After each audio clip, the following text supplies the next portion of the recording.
show you how great I am. I'm gonna float like a butterfly and sting like a bee. I am the king of the world. G5 Jeff TV, hit the subscribe button, hit the like button, please share this video, support your boy, support good content at all times. All social media is in the description box, and please hit that bell icon so you can be notified when I drop that heat. This video is sponsored by my boy Fast Classic. His mixtape is in the description box. It is free of charge, so definitely download and give him a listen. And this video is sponsored by my boy Matt. Definitely go check out his apparel on IG at WeAllFrom, WeAllFrom. Now, this is the official breakdown and prediction video for Carl Frampton versus Josh Warrington. They're going to be showing it on the ESPN Plus app in the States. And this a damn good fight. This is a damn good fight. Kudos to both guys. This is what I'm talking about. This is what I'm talking about. Fighters that's getting in the ring and they're willing to fight the best. Like, this is what I'm talking about right here. Now, Josh Warrington just won his title. He beat Lee Selby. Carl Frampton, we all know him. He just beat Luke Jackson. And he had the 2 wars with Leo Santa Cruz. Now, I had to get the lab coat steam cleaned, and I had to put the lab coat on for this one. I actually had to do some film study for this one because I feel like this is a great matchup. This is a really, really great matchup. Now, I'm going to start off with Josh Warrington. Josh Warrington going into the Lee Selby fight, he was the underdog, and going into that fight, Lee Selby was basically talking to him as if he was his superior. You know what I'm saying? He was sunning him. You know what I'm saying? And Josh Warrington went into that fight with Lee Selby, and he fought a masterful fight. What I mean by that is he was not reckless abandon. He didn't turn it into a war. He basically went in there, he picked and chose his spots, and he went to work. And he was defensively responsible and just outworked Lee Selby. Josh Warrington did a great job in that fight, and he literally beat the champion to win that title. No doubt about it. Now, with Lee Selby, I didn't like what he did after the fight because he gave Josh Warrington credit, but it was kind of a backhanded compliment. He basically said, okay, well, you won the fight, but I was weight trained. I got to move up. And I hate when fighters do that. Because I'm like, if you're going to say that after the fight, you should have said you was weight trained before the fight. You know what I mean? And the fact that he didn't say anything prior to the fight and he was talking like he was superior to Josh Warrington, that's an excuse at the end of the day. It can be facts, but it's still an excuse because you chose to mention it after you lost. You know what I'm saying?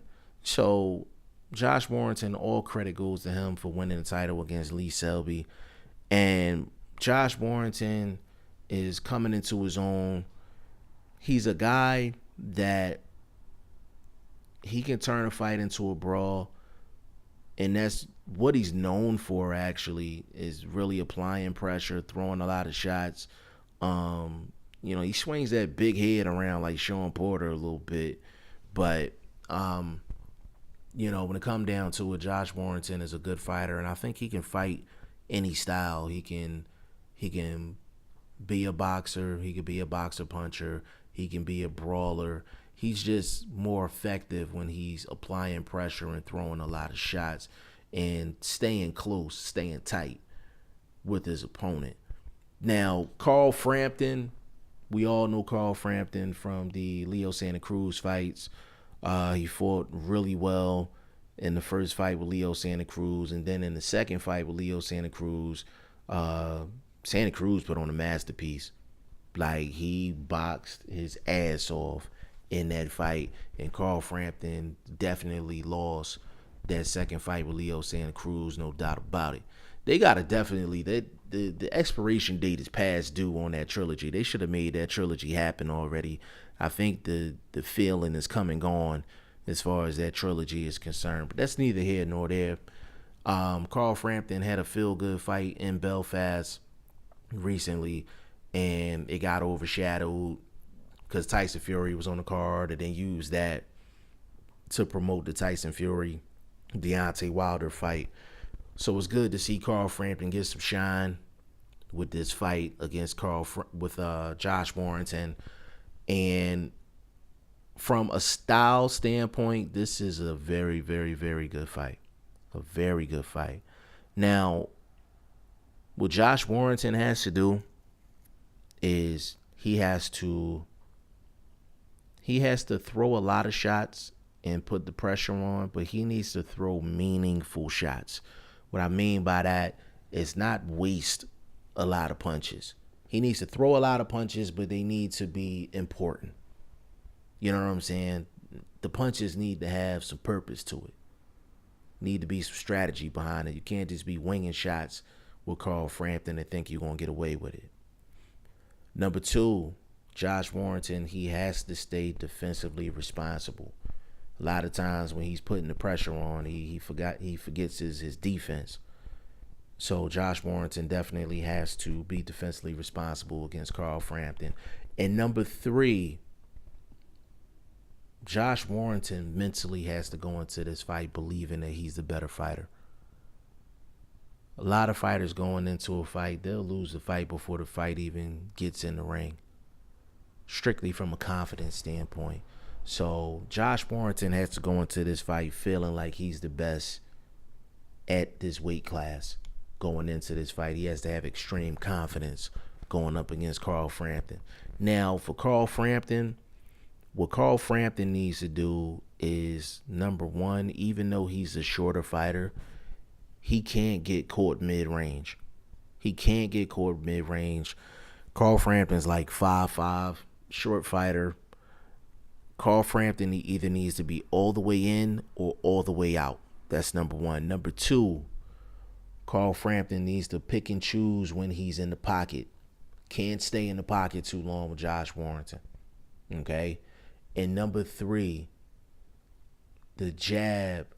Yes, I said it. The jab for Carl Frampton is going to be very important for this fight. Me saying a 5'5" guy needs his jab is saying a lot, but Carl Frampton is going to need a very, very good jab in this fight to keep Josh Warrington at bay, and it's going to give him the best chance to get a victory against Josh Warrington. Now, this is a perfect style matchup, and it's really going to depend if Josh Warrington can enforce his will on Carl Frampton in terms of what type of fight he wants. Me personally, I think Josh Warrington needs to fight Carl Frampton the same way he fought Lee Selby. Few little differences here and there because Lee Selby is a taller fighter versus Carl Frampton, who's a shorter fighter. But I feel like Josh Warrington can't turn this into a brawl. I feel like he can't turn this into a brawl. That's not going to give himself the best opportunity to win. Now, my official prediction for this fight is that Carl Frampton will win this fight by unanimous decision. I do think he's going to hurt Josh Warrington in this fight at some point. I think it's going to be a good fight. It's going to be a competitive fight. But I think Carl Frampton is going to win this fight 8 rounds to 4, possibly 7 rounds to 5. I think Josh Warrington is just going to get too hyped, too excited. I think he's going to get into this fight. He's going to try to turn it into a war. And I don't think he's going to be as defensively responsible as he was in the Lee Selby fight. I think Carl Frampton is talented enough and a counterpuncher where he's going to be able to show his counterpunching abilities and actually take advantage of Josh Warrington being a little too anxious, a little too hyped in this fight. Now, y'all let me know what y'all think in the comment section. G5 Jeff TV, hit the subscribe button, hit the like button. Please share this video, support your boy. Support good content at all times. I appreciate y'all. Peace.